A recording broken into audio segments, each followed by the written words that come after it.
everybody, this is Mike from the One Stop Co-op Shop, and I've got a playthrough for you today of Ascension Tactics, specifically a solo playthrough, although this also has two-player cooperative play and competitive play. Who cares about that? But before we get into all the rest of the details, if you like the One Stop Co-op Shop, please consider supporting us through Patreon. You get early access to our videos and exclusive videos every month you can't see anywhere else. You can also check out extra content on our streaming channel to listen to our weekly podcast or join the conversation on our Discord channel. So the basic idea of Ascension Tactics is that it is a deck builder like Ascension before it, but it's also a tactical skirmish game, and each player will have little champions. In my case, they sent me the retail copy of the game. I did get a review copy of this one, so it just has standees, but in the Kickstarter, and if they do future Kickstarters, I imagine, they had miniatures for all these characters.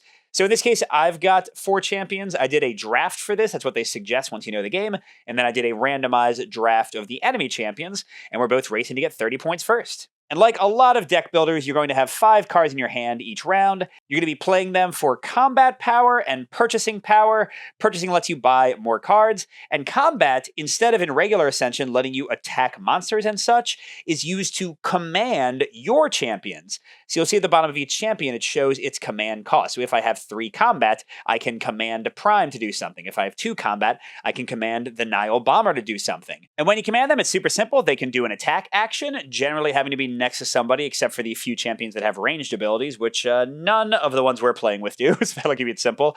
And they can move up to 3 hexes, again, unless they have a bonus that says otherwise, and they can do those in either order. They could attack and then move, or move and then attack. The main thing we're fighting over are these control points. At the end of each of your turn, for each control point that you either have the only champion either on or adjacent to it, or the most champions, so like there I would still be winning it, then I get 2 victory points for each of those control points I command at the end of my turn. Now, additionally, only for the human player in solo co-op, whenever you defeat an enemy champion, you gain the number of victory points indicated at the bottom of their card. The stronger ones, the ones that are tougher to destroy, give you a bigger reward. Like most deck builders, you've got a market you can buy from. This is the cost to buy the card. It goes into your discard pile. Although many of the cards have an ambush effect, and this is something that was also in Shards of Infinity, another game I'm going to cover soon, and this means when you buy it, you immediately get this bonus. So sometimes it does more for you than just going into your discard. And you've also got a few always available cards. Heavy Infantry and Mystics give you 2 combat and 2 money, respectively, and they cost 2. And additionally, if you don't want to command your champions or you have more power than you need, you can command up to 4 cultists who are super weak generic champions, but they can still help you control points, or they can still help you defeat enemies. There are a few other things to note. There are treasure chests that start out on the board, and if you end a champion's activation on them, you get to take them, and they provide bonuses you can discard for any champion basically at any time, like raise their defense if they don't get killed, or raise their attack value. And to briefly talk about how the enemy turn works in the solo and co-op mode, they're going to draw 2 of these scheme cards a turn, resolving 1 at a time. And generally speaking, they'll tell you which champion to activate. You use these little tokens to show which champions they are. And you'll also check how many cards are already in the discard pile. This is how the enemy ramps up. So in this case, if there were 8 cards in the discard pile, you would command that Moon champion again. And by the way, in this playthrough, I'm playing on the next level up from basic difficulty, which means I'm starting with 4 cards already in the discard pile, so we're going to get to those negative bonus consequences much more quickly. And the enemy AI is super simple. I love how straightforward they made it. If they can kill one of your guys, they do so. And if they can kill multiple ones, they kill the one that's the strongest. Otherwise, you give each of them a different command point they're going for. Both the main boss and one other random guy is going for the center one. And they'll move towards that if they can't kill anybody. That's literally their entire AI in a nutshell. I love it. So let's get into the playthrough. I take the first turn, and we'll see if I can win Ascension Tactics. All right, so I've got my 5 cards in hand. We'll see them in a second. But something I didn't mention is you always have a gateway for each player, which gives you 2 free combat every turn. So I can consistently command at least my weakest champions. So we'll get to that in a second, but let's see. We got 4 money and 1 combat, so I can command like one of my 3 level guys, or my 2 and my 1. So yeah, let's go ahead and do that first. I'll use my gateway and play my militia to get 3 combat. And let's meet the heroes I drafted. I've got the Fairy Commander. Super terrible. Worst champion ever. Only 4 attack. Any amount of damage will kill them, but they only cost 1 to command. And if they do happen to kill an enemy somehow, then the next champion I command gets +2 movement, so they can move 5 instead of 3. So yeah, the Fairy Commander is really just there to move around and hold points for a little while.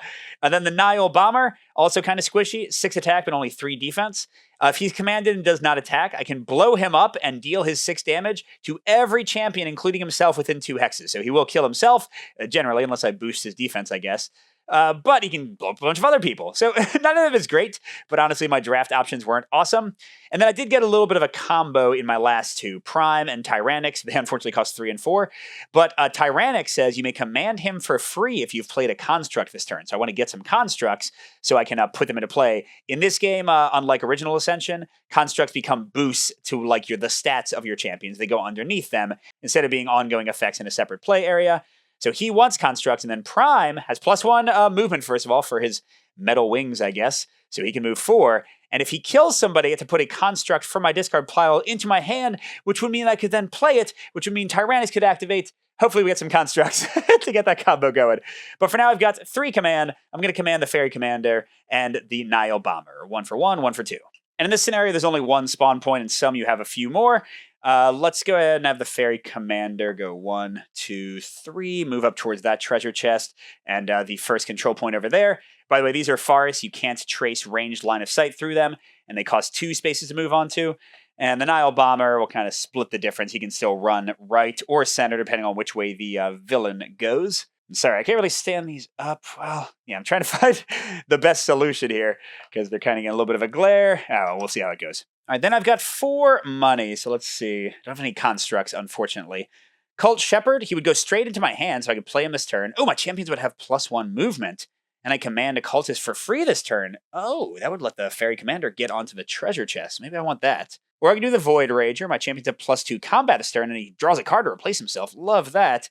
Oziah the Peerless gives a champion +6 attack, +2 movement, and if I slay someone, gain a treasure. Dude, that would let my Fairy Commander kill somebody. And then finally, the Korite Mechanodon gives me 3 combat, and my champions equipped with constructs have area attack. That means they would hit like everyone around them. That'd be awesome if I get any constructs. Finally, there are actually new champions in the buying deck. So if I had 8, I could buy Pasithea, and she would become another champion for me to command. Like I would have a 5th champion that would cost 4 to command. She's pretty awesome because she activates basically 4 times. She can attack 4 times every time that she's activated. But yeah, clearly I can't afford that right now. So I'm slightly torn here. I kind of want to get that Cult Shepherd, but I could get a Mystic for more purchasing power later, and a Void Rager, which with the drawing a card would not clog my deck. Yeah, I love that. I can buy 1 at a time and see what comes next. Come on, 2 cost construct. Nope, it's a Void Hero. Oh well. So those new purchases go into my discard pile along with all the cards I played for this turn. Then I'm going to draw 5 cards if I can rotate this card, and we'll get to the first AI turn. But first, let's meet their champions. We've got Xeron, which is their main champion. The AI will always have 1 4-cost champion on their team with a Surge ability, because some of the scheme cards will reference Surge. So he says, if there's a Surge, command the player champion, my champion with the highest attack on the battlefield. It moves towards its nearest ally and attacks them if able. So great, he's going to turn my people against each other. With that, I might want to keep them far away if I can. Okay, and then Bringer of Despair, he can move 4. If he kills somebody, he deals 2 damage to all of my champions once per turn. The Reactor Monk, if he kills somebody, that's what the Slay thing means, reveal the top 5 cards of the center deck, and he equips any revealed constructs and banishes the rest. Okay, so he'll just boost himself up. And the Twilight Scout just also moves quickly. So they got a lot of nice movement here. All right, the first of 2 cards, Seize the Wind. All Villain champions will get +1 movement this turn, and they're commanding the boss, so he can move 4 instead of 3. And Xeron clearly can't kill anybody, so he's going to go towards here as quickly as he can. 1, 2, 3, 4. There we go. And for a second card, oh my gosh, they're Seizing the Wind again, but this time it's the Gold Sun Champion being commanded, which means they'll have 5 movement. And actually, no, it's the Bringer of Despair, so he has 6 movement. Wow, he wants to get over there. 1, 2, 3, 4, 5, and they don't really care about treasure chests. They can't pick them up, but there we go. They are very close to controlling that one already. That was a fast-moving turn. By the way, they're up to 6 discarded cards with the 4 I started with, so no bonuses yet for anything. But that's the whole AI turn. Let's get back to us. Once again, I have 4 money and 1 combat, so we'll do the 3 to command, I guess probably the same guys, and then we'll buy something for 4. All right, I don't really want to fight the boss with my bomber. He definitely can't kill the guy. He has 12 life. So he'll go over here and get us a treasure chest, which in this case is +5 combat. So we can use this when somebody's attacking to give them +5 attack for the turn. Very nice. That would actually give the Fairy Commander enough to defeat the Bringer of Despair. 1, 2, 3. And then if he doesn't activate on their next turn, which pretty good chance he won't, I can get in there and kill him. Yeah, let's do it. So we're just going to rush up like a moron and maybe get killed. But they don't get anything for killing your champions except if they send them back and you have to spawn them again. So it's not like the worst thing in the world. And I've got the same 4. All right, I'll buy the Cult Shepherd this time. Oh, that's right. It goes into my hand. So they would have had one more movement. You know what? I'll say that I'll use that. So let's rewind back a bit. The Nile Bomber is still going to end here. I want the treasure chest. But this does get the Fairy Commander within range of this command point. So I'm going to get 2 victory points at the end of the turn. I also get to command a Cultist for free, and they'll have +1 movement as well. And here he is, looking so gnarly. Ooh, but with 1, 2, 3, 4, you can get a treasure chest and back up my Fairy. Oh my gosh, +7 attack. We are going to take the fight to you, y'all. All right, but that's it for me. Let's get to the enemy. Shattered Hope. Each player banishes the top card of their deck. Hope you help me out. Okay, I can deal with that. Thanks. And then they're going to command the Sun, and they have 6 discards, so that's not going to activate yet. Dang it, stupid Sun. Okay, he's going to come in, he's going to kill my Fairy Commander, and he wants to be next to the control point as well. You butthead. And to explain combat in a bit more detail, they deal their combat damage, so in this case he's dealing 8 to the Fairy Commander. But damage is not remembered from turn to turn. You can combine it, though. So let's say like my Fairy Commander attacked him, and then my Nile Bomber got over to him and attacked him as well. 4 + 6 is 10. That would defeat him. But if my Fairy Commander attacked him 1 round, and then didn't finish him off, and then the next round attacked him again, like the damage wouldn't have any memory. But yeah, my Fairy Commander has to spawn again. Darn it. All right, and the next card, Supercharge. Okay, they're going to command the green guy and then activate the Surge for Z-Round. The good thing is, now that my Fairy Commander is dead, I don't have any champions that could reach each other. So let's do the green first. That's their Twilight Scout, who has +1 movement. So 1, 2, 3, 4. And then the champion with the highest attack is the Nihil Bomber. The guy's going to make him move towards my Cultist. So let's see. 1, 2, 3, 4, 5, 6. 1, 2, 3, 4, 5. That's faster. So he doesn't reach him to kill him, but yeah, he's still sitting there saying hi. That's not great. And just like me last turn, because they control that point, they get 2 out of 30 victory points they need to win. And they're also going to be at 8 discards for the future, which means something like Supercharge would have gotten its bonus if they drew it next. So another turn might be nasty. All right, let's see. Oh, I got my Mystic. So I got 4 again. Oh, that's okay. So I might as well play this guy first. My champions have +2 combat this turn, and I get to draw a card. Oh, it's my Cult Shepherd. So I can give everybody, yeah, so I'll give everyone +1 movement, and now I can activate my Cultist for free. And I've got another 3 combat, 4 money. All right. All right, so my Cultist commanding for free. He can actually defeat the Bringer of Despair. I'll go 1, 2, 3. He's got 2 combat usually, 4 with my Void Rager. I'll use my +5 to get him to 9. That equals or exceeds the Bringer of Despair's 8, which means I'm getting 3 victory points and kicking him off that control point. Nice. This will show you the reds are 5 victory points, so I'm adding 3 to the 2 I had to get to there. As for my Nile Bomber, he can't get into range even with the +1 movement to blow up the Twilight Scout or Xeron. I mean, I could get next to here. I'd just get, like, killed probably immediately afterwards. Well, that's okay. More victory points for now is okay. Well, that's right. I got 1 more command, so let's get my Fairy back out. And 1, 2, 3. Should I, like, go back up the Bomber? Like, try to kill their boss, maybe? Well, yeah, let's go here and maybe head towards green. All right, and then I've got 4 more. Gosh, part of me tells me I should have bought another Cult Shepherd and moved even farther, but it's okay. All right, so this Corvite Mechanodon just gives me 3 attack unless I have a Construct. As boring as it is, I think I'm going to get 2 of the basic cards for now. And then because I control 2 of the points, I'm getting 4 victory points, up to 9, almost a third of the way to winning. I like that. Though it probably will not last. All right, now their first one with 8 discards. They will be doing the bonus Mind Feast. Each player discards a card at random. Then they're going to command that guy, and they'll put a Cultist on or adjacent to that hex. Darn, okay, so this is not great. So let's see, what am I discarding? Apprentice, okay. That's first they're commanding the Reactor Monk. He was not out, so here, let's go 1, 2, 3, be over there. But then they get to put the Cultist down on an empty space next to here, just for control purposes. I think I'll put him, like, over here, and then if I'm lucky, I can go in and blow up everybody, is my hope. Unless they kill me with this card, let's see, yeah. Okay, each player destroys one of their equipped constructs. Well, at least that part didn't happen. But they're going to command the boss and the Sun guy. And boss clearly is going to go 1, 2, 3 and destroy the Nile Bomber. He only has 3 life and the boss has 8 attack. So he's back. And the Bringer of Despair is going 1, 2, 3, 4, coming back out towards there where my Cultist is. And they have pretty dominant control over here. 2 victory points for them. It's the end of their turn. All right, now what am I going to do? Yuck. Yuck, what a terrible hand. I can spend 3 money. And 1 militia, so I can command up to 3 points worth.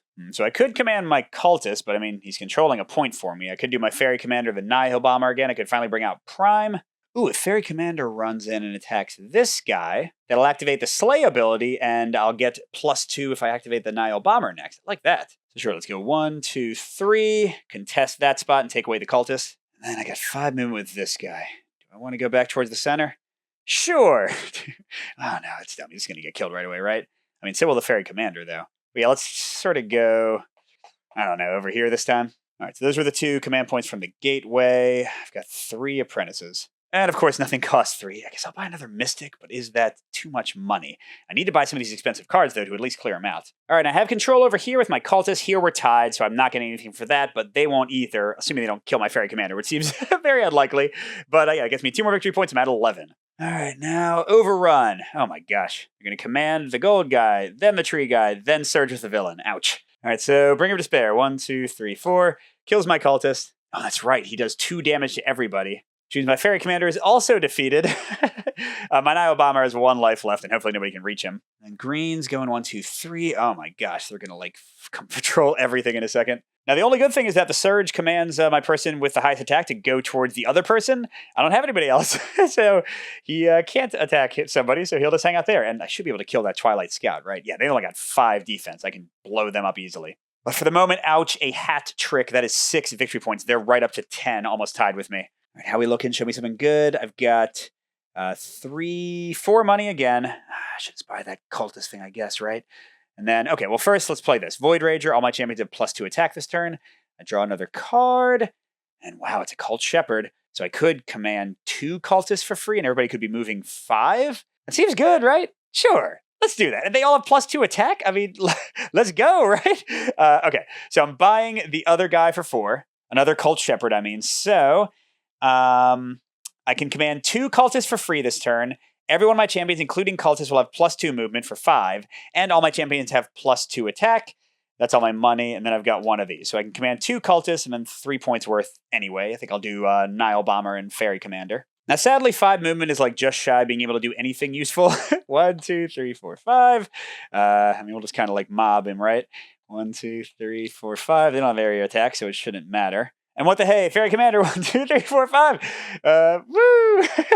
Mob, go! But the actually important one, I could get my Nile Bomber over there and defeat her. Although, well, I'd have to use my treasure to defeat Xeron. Yeah, let's do this one. So 1, 2, 3. Yeah, it seems fine. So attack the Twilight Scout. She's only got 5 defense with the boost. I'm at 8 attack. So that's a defeat. That's worth 2 more victory points to me, and I'm taking green at least. So with that combo bonuses, I'm at 15 victory points. Halfway there, like Bon Jovi sang. Oh, wait, crap. I got so distracted by how much stuff happened with Overrun, I never resolved their second card. Okay, the villains gain Slay, gain 1 this turn, and they would have commanded green. Was the Nihil Bomber in range? I want to say that he was, which means green would have actually moved over here and killed me. But then with my 5 movement, I still could have killed her. So the only difference is that it would have actually gotten 1 less victory point because green would have run over here and defeated me instead of staying on the green victory point dot. Yeah, sorry, everyone, for messing this up. And then players discard all treasures and command gold. At the time, gold was already controlling a spot, and there's no one he could have killed. When that happens, you just give them 2 victory points again. So with that, they're at 11 for their last turn. Now we're going to do their current turn. I'll try not to mess up again. First card, Unleash Chaos. I don't think they're at 16 yet. Nope, they're at 12. Okay, so reveal a treasure from the bag and give all champions that bonus until the start of their next turn, and then command gold. Ooh, so all their champions have +3. That will hardy for me to kill this turn if I go after them. Oh, and whoops, Bringer of Despair actually can kill one of my guys. 1, 2, 3, 4. He'll kill my cultist. Oh, which triggers his little 2 damage to everybody bomb. Which kills my other cultist, which kills my Fairy Commander. That guy sucks. He needs to die. Okay, then second thing, Fires of War. Okay, villain champions get +5 this turn. Jeez. Gonna command Moon and Sun. All right, Moon's the reactor monk. He's just gonna get next to the control point. And oh my gosh, dude, leave me alone. I mean, the good thing is at least he's right next to me, so I'll just come out and kill him, but he just wiped out everyone. But because I took out the guy on green and they abandoned here, they only get 2 victory points. They're at 13. I'm still ahead by 2. Not that that will necessarily help much. God, what a terrible hand. 4 and Militia. Let's see if I can buy anything before I decide how to use that. Oh, we finally got a construct. Yay. Ambush. Deal 4 damage to an enemy champion on the battlefield. So when we buy this, we deal 4 damage. I like that. So I'm definitely going to buy that for my first 2. Let's see what else comes out. Thicket Familiar. Ooh, gain 2. And then Lifebound Allegiance means if I reveal or play another green card this turn, I would gain 2 combat. That's not that as impressive. I think I already have enough money cards. For my second 2, I'll buy another Heavy Infantry. All right, my bonus 4 damage is definitely going on the Bringer of Despair, which means normally he'd have 4 left, but with this he has 7 left. But that's okay. I have 3 combats, so We'll just have Fairy Commander plink him for 4, and Nile Bomber plink him for 6, and that's 3 more victory points for us. Get out of here. So we're at 18, but that's absolutely all the points we're getting because we're not near any control points. But I don't expect the enemy to take this lying down. Let's see. Armory Theft. Equip a construct from the center row to the Sun Villain. Oh, there aren't any. Cool, so they don't get anything.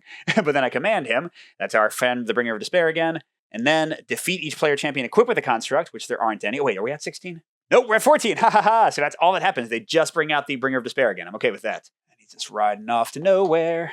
But their second card. Command green, then immediately score honor shrines controlled by villain champions. That's not too bad, actually, because luckily green's far away, too. And they don't have 16. Now, they will have 16 after this turn, but they're not commanding everybody yet. All right, so Twilight Scout with their +1 movement.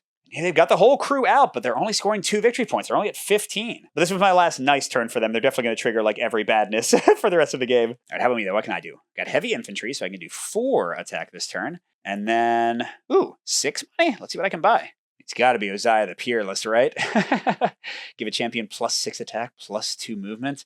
Unfortunately, it just goes into my discard pile, but when I draw that, oh yeah, it'll be on. Oh, and another Shadow Star. I want to buy that. But that means the rest of my turn is just commanding 4 points worth. Ooh. Do I want to do this?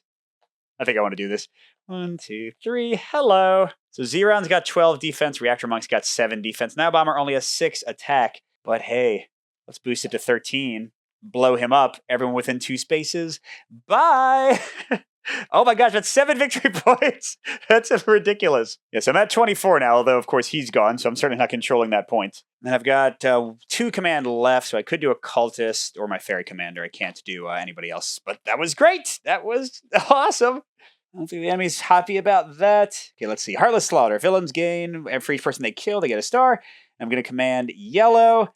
I discard all my defense treasures. I don't have any, and command green. So just yellow and green. And those are the 2 actually alive, but yellow, even with his +1 movement, can't quite reach me. So he'll just seize his control point. And green will do the same.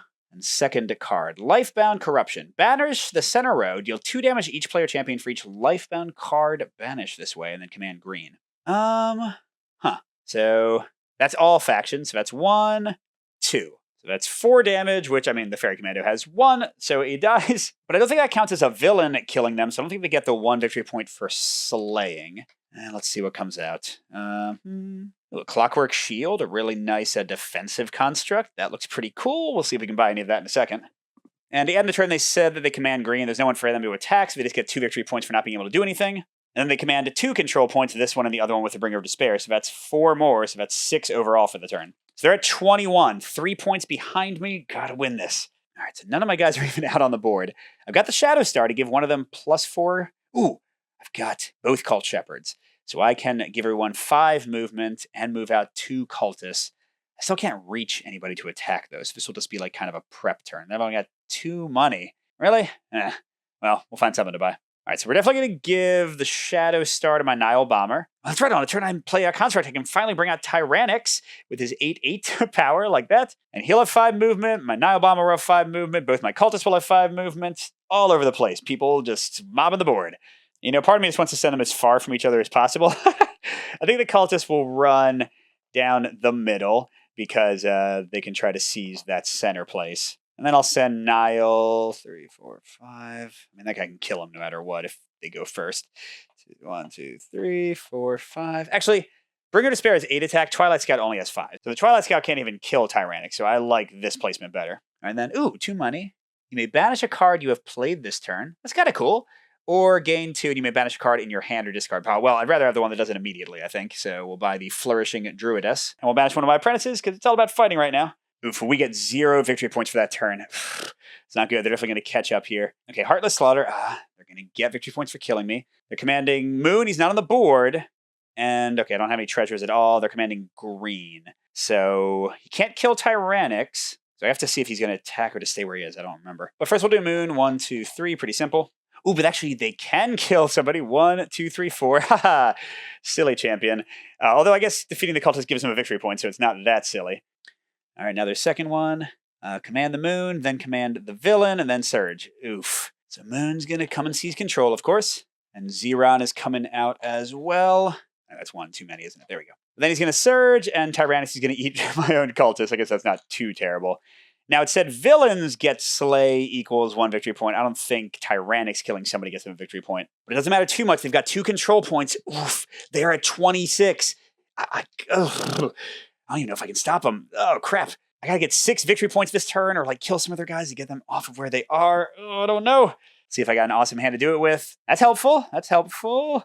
None of that is that helpful. Okay, so we'll go ahead and do this. Draw a card. We got +2 attack. Ooh, that's good. That's good. Okay, so we've got 5 combat total and 4 money. Let's see if there's any ambush effects. Well, none we can afford. So I'm not going to worry about the money yet. Let's see what we can do with the 5 combat and the bonus damage. Okay, Tyrannus can kill the Reactor Monk. That's 3 victory points. And I'll be holding this. That's 2. That is 1 away from winning the game. Is that right? Oh, crud! And the Nihil Bomber? Crap, but can I command them both? No, I have 5. He's 4 and he's 2, and I don't have a construct to make him free. Ah! No! Wait, can I get Nihil Bomber between them and blow him up? Yes! And he's got the stupid shadow thing equipped. Okay, so 1, 2, 3. No, he's not close enough to the Reactor Monk. Crap. See, I think either way I'm getting 5 victory points, not 6. I don't know if there's any way to get 6. All right, well, whatever. We'll do the Nihil Bomber. Boom, boom, boom. He'll blow up this guy. That gets me 3 victory points. Oh, wait, did I just count wrong? So I just got 3 victory points. I traded in 2 to get 5. That's 28. I have 28. So why is that 26 and not 24? Okay, well, if I didn't cheat, I guess I win. The turn before they would probably win because look, I got that control point. So boom. Yeah, let's see if they would have gotten the 4 more victory points. I got to imagine yes. Okay, banish to center row. Deal 2 damage to each player for each enlightened card. That would have killed most of my guys. Yep. Then they would have commanded Moon, who was already controlling here, so they get 2 victory points for that. So yes, they definitely would have won on their next turn, even with just that, if I had not killed him. So wow, that was a close one. So there you go. That was Ascension Tactics, basic solo play. Now there's also a really cool campaign mode that I think we're going to try to show on the streamed channel along with 2-player co-op instead of solo because you can do either one for this. In this one, you earn new champions as you play. You get to like level up your champions with power-ups and stuff. It has like a little branching narrative and branching scenarios based on which champions you have. So it's really cool. We'll try to show that off at some point, but that was solo play for now. And hey, if you want to, check out my separate review video where I go over the pluses and minuses I see in the game. But I hope you had fun watching. Good gaming, and I'll see you at the next stop.